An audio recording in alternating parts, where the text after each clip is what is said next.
ചേലക്കരയിൽ 1 രൂപയ്ക്ക് ബെഡ്ഷീറ്റ് 500 പേർക്ക്. വസ്ത്രങ്ങളിൽ വിലക്കുറവിന്റെ വിപ്ലവം തീർത്തുകൊണ്ട് മുന്നേറിക്കൊണ്ടിരിക്കുന്ന വസ്ത്രമഹാത്ഭുതത്തിന്റെ ഉദ്ഘാടനത്തോടനുബന്ധിച്ച് ഉദ്ഘാടന ദിവസമായ ജനുവരി 2-ാം തീയതി വ്യാഴാഴ്ച മുതൽ ജനുവരി 4 ശനിയാഴ്ച വരെ ഔട്ട്ലെറ്റിൽ നിന്നും ഓരോ ദിവസവും പർച്ചേസ് നടത്തുന്ന 500 ഉപഭോക്താക്കൾക്ക് വസ്ത്രമഹാത്ഭുതം. ചേലക്കര പഴയന്നൂർ റോഡ്, മേപ്പാടം, ചേലക്കര. കുന്നംകുളം മക്കിക്കാവിലെ കൃഷി ഉപകരണങ്ങൾ വിൽപ്പന നടത്തുന്ന അഗ്രിടെക് എന്ന സ്ഥാപനത്തിൽ വൻ തീപിടുത്തം. കുന്നംകുളം ഫയർഫോഴ്സിന്റെ നേതൃത്വത്തിൽ തീയണച്ചു. സ്ഥാപനത്തിന് സാരമായ നാശനഷ്ടം. കുന്നംകുളം അക്കിക്കാവിലെ കൃഷി ഉപകരണങ്ങൾ വിൽപ്പന നടത്തുന്ന അഗ്രിടെക് സ്ഥാപനത്തിൽ വൻ തീപിടുത്തം. ഇന്നലെ രാത്രി 8 മണിയോടെയാണ് സംഭവം. അഗ്നിരക്ഷാസേനയെത്തി തീയണച്ചു.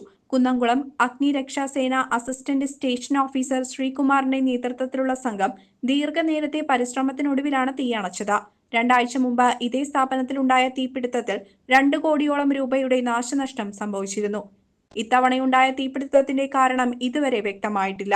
പോലീസും ഫയർഫോഴ്സും അന്വേഷണം ആരംഭിച്ചിട്ടുണ്ട്. അഗ്നിബാധയെ തുടർന്ന് സ്ഥാപനത്തിൽ സാരമായ നാശനഷ്ടം സംഭവിച്ചിട്ടുണ്ട്. CCV news, Chelakkara.